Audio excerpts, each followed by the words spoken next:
हरे कृष्णा। हम लोग कृष्णा बुक का चैप्टर 86 पढ़ रहे थे, जिसमें कथा जो है वो ये चल रही है। श्रुतदेव और बहुलाश दोनों ही एक राजा हैं और एक जो है वो ब्राह्मण है। दोनों ही भगवान के बहुत महान भक्त हैं। भगवान उनसे मिलने के लिए स्वयं मिथिला नगरी जाते हैं और दोनों ही भगवान को एक साथ प्रणाम करते हैं, एक साथ ही इनवाइट करते हैं अपने घर के लिए। तो भगवान अपने आप को एक्सपेंड करते हैं और दोनों के घर में एक साथ जाते हैं और दोनों को ये लगता है कि भगवान सिर्फ मेरे घर आए हैं। तो जब भगवान राजा बहुलाश के घर पहुंचते हैं तो राजा उनका बहुत स्वागत करते हैं और बहुत कृतज्ञ भी होते हैं कि भगवान कितने महान हैं। हम तो बद आत्माएं बंधे हुए हैं संसार में, फिर भी भगवान हमारे घर आए हैं। उनका बहुत स्वागत करते हैं, उत्तम वस्त्र देते हैं, आभूषण देते हैं, बैठने का स्थान देते हैं, भोजन आदि देते हैं, चंदन का लेप देते हैं, भगवान के चरणों को अपनी गोद में रखते हैं और फिर फाइनली उनका यश गान करते हैं, उनकी स्तुति करते हैं। तो वो क्या स्तुति करते हैं वो आज हम पढ़ेंगे। जिसका रह गया था वो यहाँ से पढ़ना स्टार्ट करिए। प्रिय भगवान।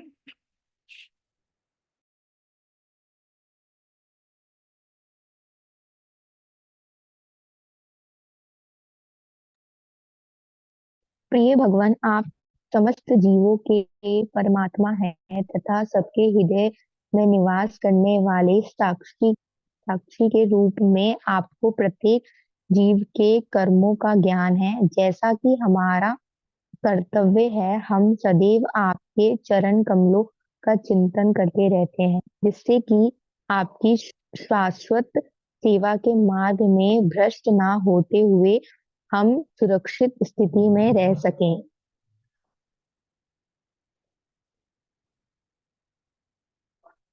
आपके चरण कमलों के प्रति हमारे निरंतर चिंतन के फल स्वरूप मुझ पर अपनी अहे अहेतु की कृपा करने के लिए आप स्वयं मेरे घर पधारे हैं। प्रिय भगवान, हमने सुना है कि आप अपने विभिन्न कथनों के द्वारा आप इस बात की पुष्टि करते हैं कि आपके शुद्ध भक्त आपको भगवान श्री बलराम अथवा अपनी संतान सेविका श्री देवी से भी अधिक प्रिय हैं। आपके भक्त आपको अपने प्रथम पुत्र ब्रह्मा जी से भी अधिक प्रिय हैं और मुझे विश्वास है कि आपने दिव्य कथन को सिद्ध करने के लिए ही आप अनंत कृपा पूर्वक मेरे घर पधारे हैं। मैं कल्पना भी नहीं कर सकता हूँ कि कृष्ण भगवानामृत में संकलन अपने भक्तों के प्रति आपकी अहेतुकी कृपा का ज्ञान होने पर भी किस प्रकार लोग नास्तिक तथा असुरी प्रवृत्ति में रह सकते हैं, वह आपके चरणाविंदों को कैसे विस्मृत कर सकते हैं। हरे कृष्ण।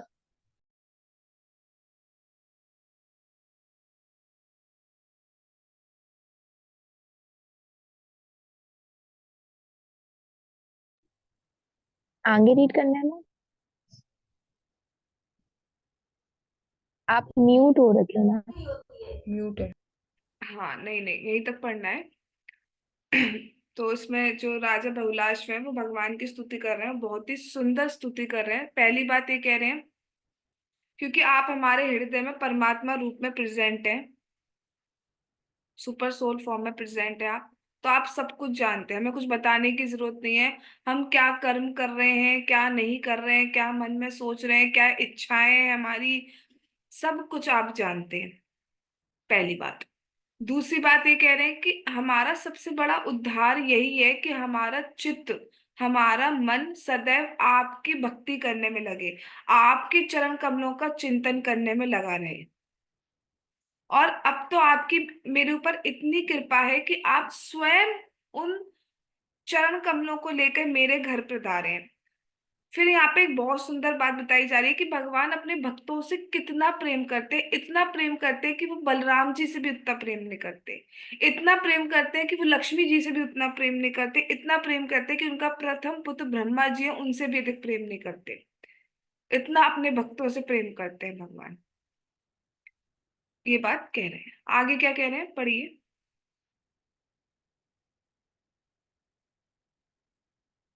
हरे कृष्ण। हरे कृष्णा। प्रिय भगवान, हमें ये ज्ञात है कि आप इतने कृपालु तथा उदार हैं कि कोई व्यक्ति कृष्ण भावनामृत में संलग्न होने के लिए सर्वस्व त्याग देता है, तब आप इस सेवा के बदले में स्वयं अपने आप को दे देते हैं। भौतिक अस्तित्व के पाप कर्मों में सड़ रही सभी बद आत्माओं को सुधारने के अपने ध्येय को पूर्ण करने के लिए आप यदुवंश में प्रकट हुए हैं तथा आपके ये अभिभाव पहले से ही समस्त जगत में प्रसिद्ध हो चुका है। प्रिय भगवान, आप असीम दया, प्रेम व स्नेह के सागर हैं। आपका दिव्य रूप सच्चिदानंद युक्त है। श्याम सुंदर श्री कृष्ण के रूप में आप सबका हृदय मोह लेते हैं। आपका ज्ञान असीम है तथा लोगों को ये शिक्षा देने के लिए भक्ति किस प्रकार करनी चाहिए। आपने यह अवतार नर नारायण को भेजा है, जो कि बद्री नारायण में घोर तपस्या में संलग्न है। अतएव कृपा पूर्वक अपने चरण कमलों में मेरा विनीत प्रणाम स्वीकार कीजिए। प्रिय भगवान, मैं आप तथा आपके संगी ऋषियों एवं ब्राह्मणों से अपने घर पर ठहरने की विनती करता हूँ, जिससे कि कम से कम कुछ दिनों के लिए राजे निमि का ये परिवार आपके चरण कमलों की रज से पावन हो सके। भगवान श्री कृष्ण अपने भक्त की प्रार्थना अस्वीकार नहीं कर सकते। इस प्रकार मिथिला नगरी तथा इसके समस्त नागरिकों को पावन करने के लिए ऋषियों सहित भगवान के कुछ दिनों तक निवास किया। भगवान ने कुछ दिनों तक निवास किया। हरे कृष्ण।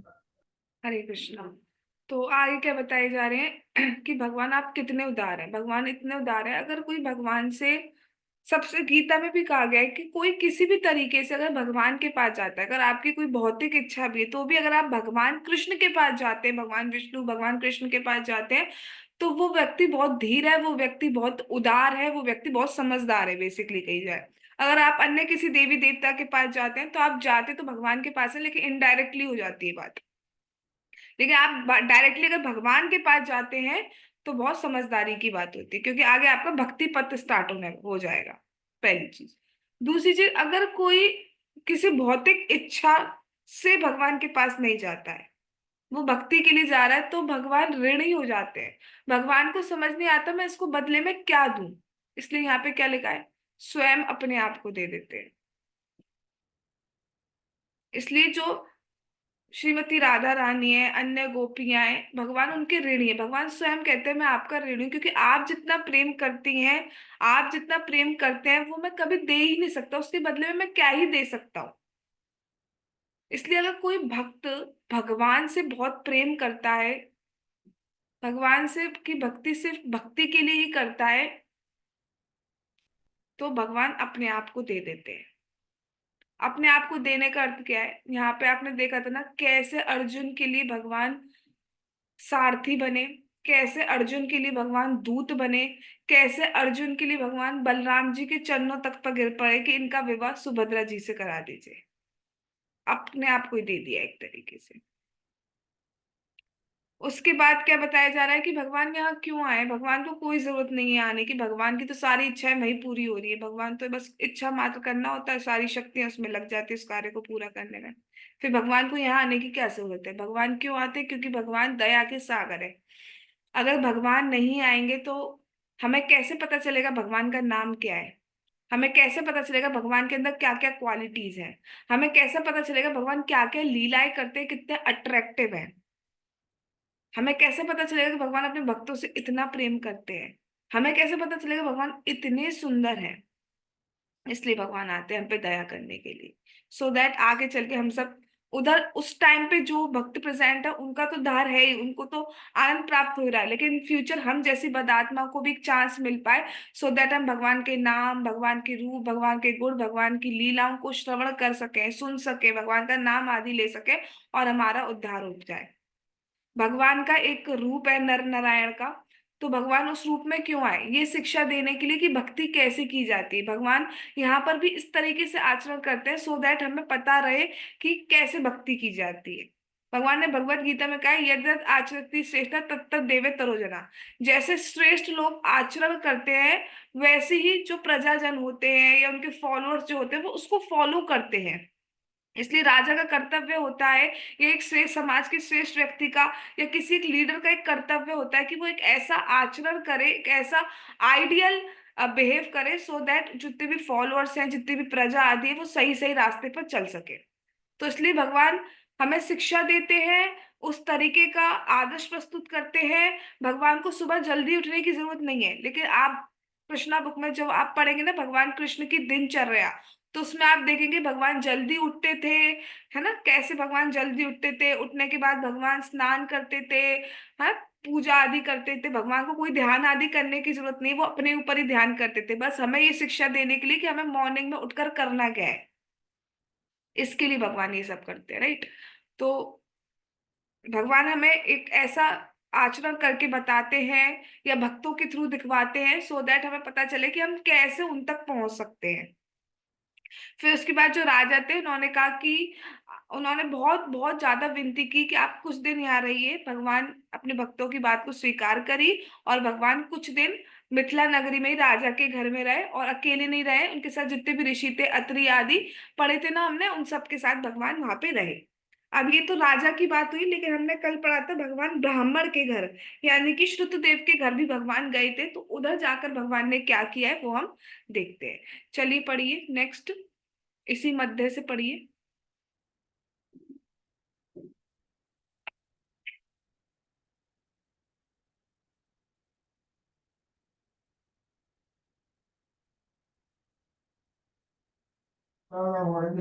इसी मध्य वह ब्राह्मण भी उन्हीं भगवान श्री कृष्ण तथा उनके साथी ऋषियों का अपने घर पर स्वागत करके दिव्य आनंद में निमग्न हो गया। अपने अतिथियों को उत्तम आसन देकर अपने वस्त्र उछाल उछाल कर वह ब्राह्मण नृत्य करने लगा। निर्धन होने के कारण श्रुतदेव अपने विशिष्ट अतिथियों श्री कृष्ण तथा ऋषियों को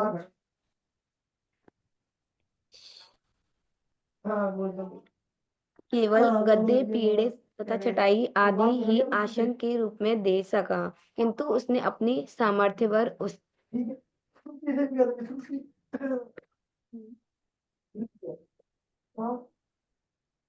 सामर्थ्यवर उनका स्वागत किया। उसने भगवान तथा ऋषियों की अति प्रशंसा की और उसने तथा उसकी पत्नी ने अतिथि का पद प्रक्षालन किया। इसके पश्चात इस इसके पश्चात उसने चरणामृत लेकर उसे अपने परिवार के सभी सदस्यों के ऊपर छिड़का। यद्यपि ऐसा प्रतीत होता था कि वह ब्राह्मण अत्यंत निर्धन है, किंतु उस समय वह सर्वाधिक भाग्यवान था। जब शुद्धदेव भगवान श्री कृष्ण एवं उनके संगी ऋषियों का स्वागत कर रहा था, तब दिव्य आनंद में उसे आत्मविस्मरण हो गया। भगवान तथा उनके साथियों का स्वागत करने के उपरांत ब्राह्मण अपने सामर्थ्य के अनुसार फल, धूप, सुगंधित मिट्टी, तुलसी दल, कुश तथा कमल पुष्प ले आया। ये सब पदार्थ महंगे नहीं थे तथा इन्हें सरलता से प्राप्त किया जा सकता था, किंतु वे भक्ति तथा प्रेम पूर्वक अर्पित किए गए थे।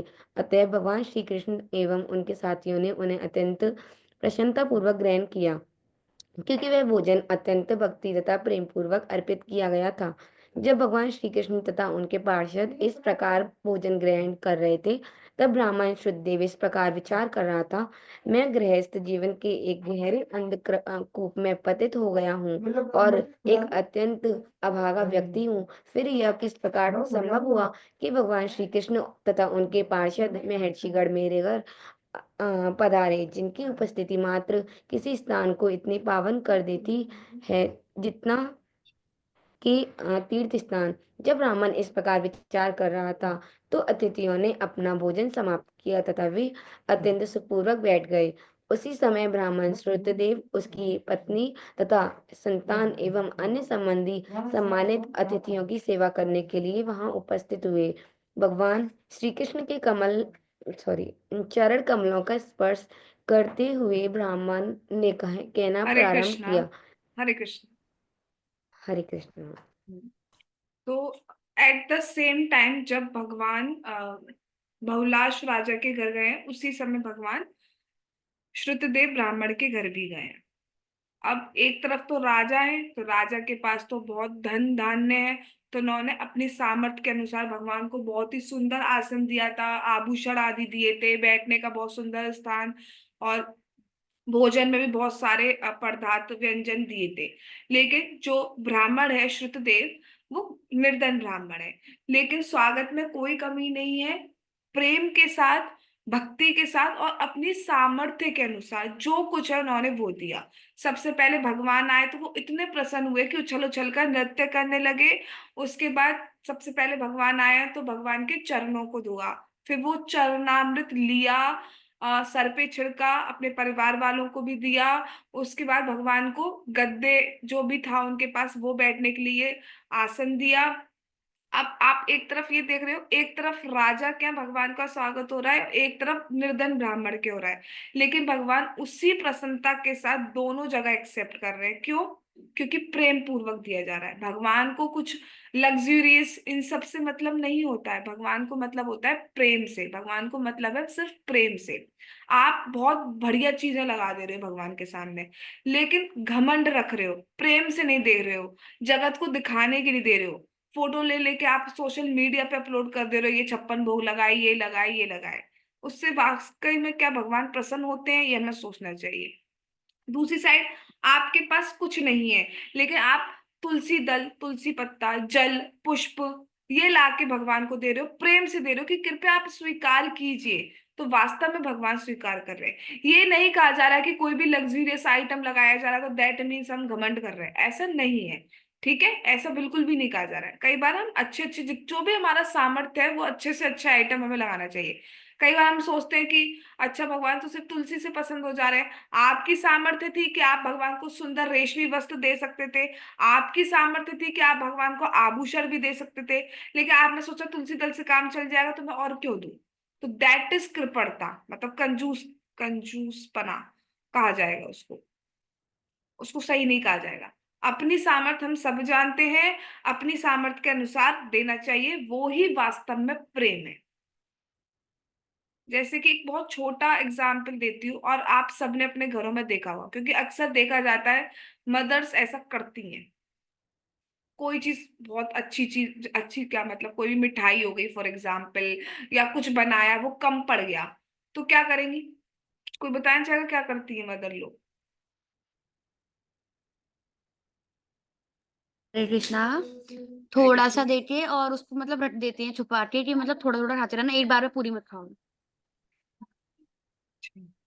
सही बोला है क्या? हाँ, मैं कुछ और सुनना चाह रही थी। हाँ, yes. Hare Krishna. Hare Krishna. I think मेरे को ऐसा लगता है वो ये कि खुद नहीं खाती, खुद मतलब बच्चों वगैरह को दे देती है कि आप लोग खा लो बस। एग्जैक्टली, खुद नहीं खाएंगी और दे देंगी, हाँ है बहुत है, मेरा मन ही नहीं करता, मेरे को पसंद ही नहीं है तो मैं खा लेती, मतलब जब चाहे कर लूं, तो इस तरीके से करती है। राइट? क्यों? क्योंकि वो प्रेम है। तो ऐसे अपनी सामर्थ, भगवान सब कुछ जानते हैं, तो अपनी सामर्थ के अनुसार वो हमें भगवान को देना चाहिए। अगर आप वाकई में आपके पास आभूषण देने की कैपेबिलिटी है तो डेफिनेटली आपको देना चाहिए, लेकिन अगर बिल्कुल है ही नहीं तो इस सोच में नहीं बैठना चाहिए कि भैया मेरे पास तो है ही नहीं, भगवान तो लेंगे ही नहीं। जो है वो दीजिए। ठीक है, उसके बाद भोजन आदि देने के बाद वो फिर ब्राह्मण सोचने लगते हैं कि मैं तो क्या ही हूँ, अंधे कूप में, गृहस्थ जीवन में इतनी सारी इच्छाओं में, इतने सारे अटैचमेंट्स में बंधा हुआ हूँ, फिर भी भगवान मेरे यहाँ आए हैं, और इतने सारे ऋषिगण महर्षियों के साथ भगवान मेरे यहाँ आए हैं। तो ये तो मेरा घर घर नहीं रहा, वास्तव में मेरा घर जो है वो ही धाम बन गया है, वो ही तीर्थ स्थान बन गया है। वास्तव में जहाँ भगवान होते हैं, भगवान के भक्त होते हैं, वो घर नहीं होता, वो जगह जगह नहीं होती, वो वास्तव में तीर्थ स्थान बन जाता है। क्यों? क्योंकि वो सबको पवित्र करने वाला हो जाता है। जब भगवान के भक्त इकट्ठे होते हैं तो करते क्या है? सेंसेक्स क्या चल रहा है इस बात पे बात करते हैं?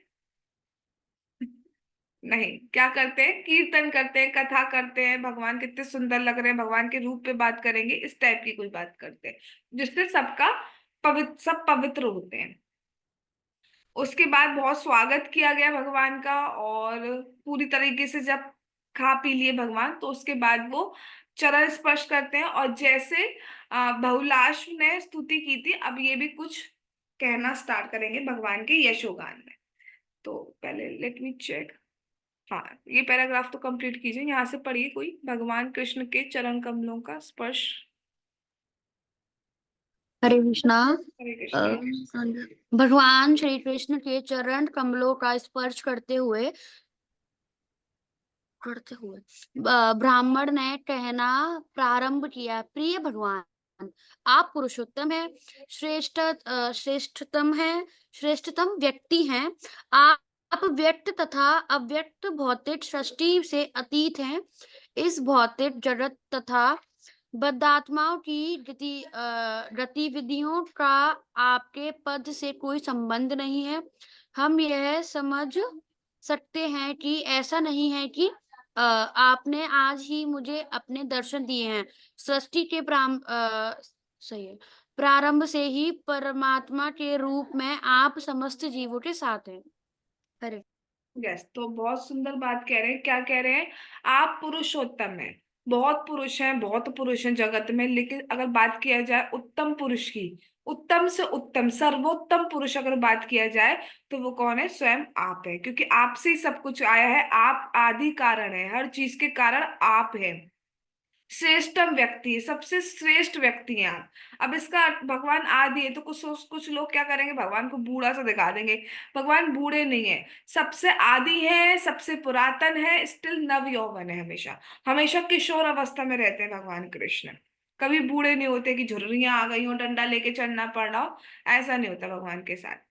फिर क्या कह रहे हैं? ये जो व्यक्त सृष्टि है, व्यक्त मतलब जो आपको दिख रही है, ये मटेरियल वर्ल्ड। अव्यक्त जो अभी हम नहीं देख पा रहे, दैट इज स्पिरिचुअल स्काई। दोनों ही क्या है? आप व्यक्त तथा अव्यक्त भौतिक सृष्टि से दोनों से ही जो है वो परे हैं। हम्म। और क्या कहा जा रहा है? आपका इस मटेरियल वर्ल्ड से भगवान का कोई भी संबंध नहीं है। इनफैक्ट स्वयं भगवान कृष्ण तो डायरेक्ट कांटेक्ट भी नहीं करते, अपने एसोसिएट्स के थ्रू करवा देते हैं, विष्णु स्वरूप के थ्रू पालन संहार करवाते हैं। भगवान कृष्ण तो करते ही नहीं है, वो तो बिल्कुल लीलाओं में मग्न रहते हैं। फिर क्या कहा जा रहा है कि आपने मुझे आज दर्शन दिए। ऐसा नहीं है सिर्फ आज ही दर्शन दिए, अब आपको इन फ्यूचर जब भगवान का दर्शन होगा, जब हम जितना भी टाइम हमें लगे, जितने भी जन्म लगे, जब हमें भगवान के दर्शन होंगे, तो ऐसा नहीं पहली बार होंगे दर्शन। वास्तव में हमेशा हमारे साथ परमात्मा रूप में भगवान प्रेजेंट है। तो अगर हम जितने शुद्ध हो जाएंगे ना, तो हम हृदय में भगवान को दर्शन कर पाएंगे, हृदय में भगवान का साक्षात्कार कर पाएंगे। तो भगवान हमेशा ही हमारे साथ रहते हैं। एक मिनट, लेट मी चेक कि फिर टॉपिक चेंज हो रहा है या फिर।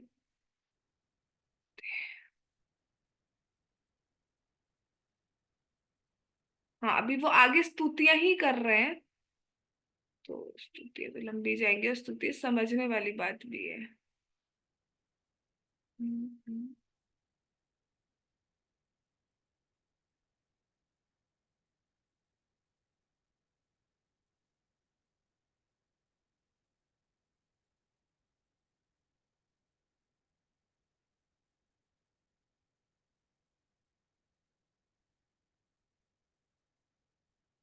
ठीक है, स्तुतियों को हम फास्ट नहीं करते हैं, थोड़ा सा। चलो, ये वाला पैराग्राफ पूरा कर दो, ये पूरा नहीं हुआ है ना, ऊपर वाला।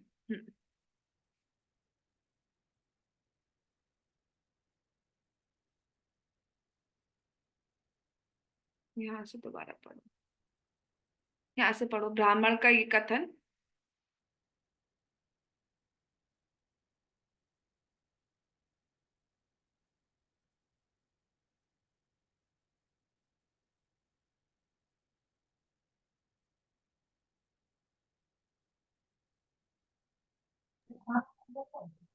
ब्राह्मण का ये कथन अत्यधिक शिक्षाप्रद है। ये एक तत्व है कि अपने परमात्मा रूप में श्री भगवान ने विष्णु गर्भोदक्षाई विष्णु तथा क्षीरोदक्षाई विष्णु के रूप में इस भौतिक जगत की सृष्टि की। भगवान इस शरीर में बद्धात्मा के साथ साथ अत्यंत सौहा सौहार्दपूर्ण रूप से स्थित है। अतएव प्रारंभ से ही भगवान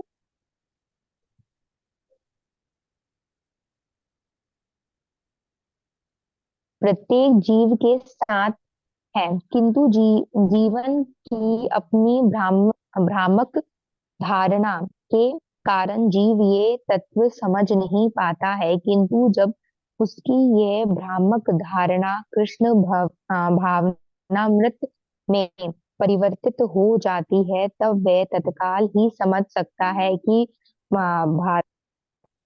बद्धात्मा को भौतिक बंधनों से मुक्त प्राप्त करने के लिए श्री कृष्ण किस प्रकार उनकी सहायता करते हैं। हरे यस, कृष्ण। हरे कृष्णा। बहुत सुंदर बात की जा रही है कि पहले तो हमें समझना चाहिए, यहाँ पे तीन विष्णु होते हैं, तीन पुरुष अवतार है भगवान, मतलब पुरुष अवतार नहीं, हाँ पुरुष अवतार कह सकते हैं। कारणोदक्षाई विष्णु, गर्भोदक्षाई विष्णु और क्षीरोदक्षाई विष्णु। कारणोदक्षाई विष्णु कौन है? कि जो दृष्टिपात करते हैं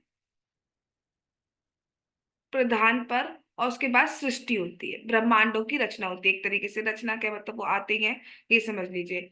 उसके बाद जो महाविष्णु है वो अपने आप को एक्सपेंड करते हैं और जो ब्रह्मांड होते हैं उसमें एंटर कर जाते हैं। जब वो एंटर करते हैं उनको, तब उनका नाम होता है गर्भोदक्षाई विष्णु। और वो गर्भ सागर मतलब, जब वो एंटर करते हैं तो उनसे पसीना आता है और उससे आधा ब्रह्मांड भर जाता है। वो पसीना हमारा जैसा पसीना नहीं है, that is Divya divine one. उसमें भगवान लेटे जाते हैं अनंत शेष के ऊपर। फिर फिर जब गर्भोदक्षाई विष्णु जी के नाभि से कमलनाल निकलता है, उसमें ब्रह्मा जी की उत्पत्ति होती है। ब्रह्मा जी फिर आगे सृष्टि आदि करते हैं। तो जितने भी जीव आत्मा हैं, जीव हैं, उनको भौतिक शरीर जब मिलते हैं, तो फिर गर्भोदक्षाई विष्णु अपना एक्सपेंशन करते हैं और हर एक के हृदय में वास करते हैं। चर अचर हर जीव में, शेर हो, बिल्ली हो, कुत्ता, हम हो, कोई भी हो, सबके हृदय में भगवान वास करते हैं और तब उनका नाम पड़ता है क्षीरोदक्षाई विष्णु। इसलिए भगवान सर्व कारण कारण है, उनके बिना कुछ चल ही नहीं सकता। तो भगवान हमारे साथ हमेशा है। और ऐसा नहीं है अंदर ही अंदर कोस रहे हो, हाय मुझे इसके शरीर में रहना पड़ रहा है, अब ये सुअर के शरीर में आ गया तो मुझे सुअर के शरीर में रहना पड़ रहा है, पेड़ के शरीर में आ गया तो मुझे पेड़ में रहना पड़ा है। कोसते नहीं है भगवान। भगवान सौहार्द रहते हैं, हमेशा वेल विशर फॉर्म में भगवान हमेशा हमारे साथ रहते हैं। अब जब जब तक हम खुद खुद फील कर सकते हैं, जब तक हम भक्ति नहीं कर रहे थे तो हम गलत चीजें भी करते आ रहे हैं, राइट। बट ठीक है, हम कर लेते थे। लेकिन जब भक्ति करते हैं तो अगर हमसे गलती भी होती है तो हमें रियलाइज बहुत जल्दी हो जाता है, या हम कुछ गलत कर रहे होते हैं तो एक इंट्यूशन, एक हृदय से इंट्यूशन, एक हार्ट की तरफ से इंट्यूशन, इंट्यूशन बोल देते हैं, actually that is not intuition, that is signal from Krishna. Krishna की साइड से वो सिग्नल होता है कि ये गलत जा रहा है, ये गलत कर रहे हो। और दूसरी चीज, कभी हमारे पास कोई दुख भी आ रहा है तो हम उसको रिलेट, जब से हम भक्ति करते हैं तो हम उसको रिलेट कर पाते हैं कि ये जो दुख आ रहा है ये एक्चुअली कुछ सिखाने के लिए आ रहा है, कुछ कुछ कुछ कुछ इसका प्रयोजन है, that's why it is coming.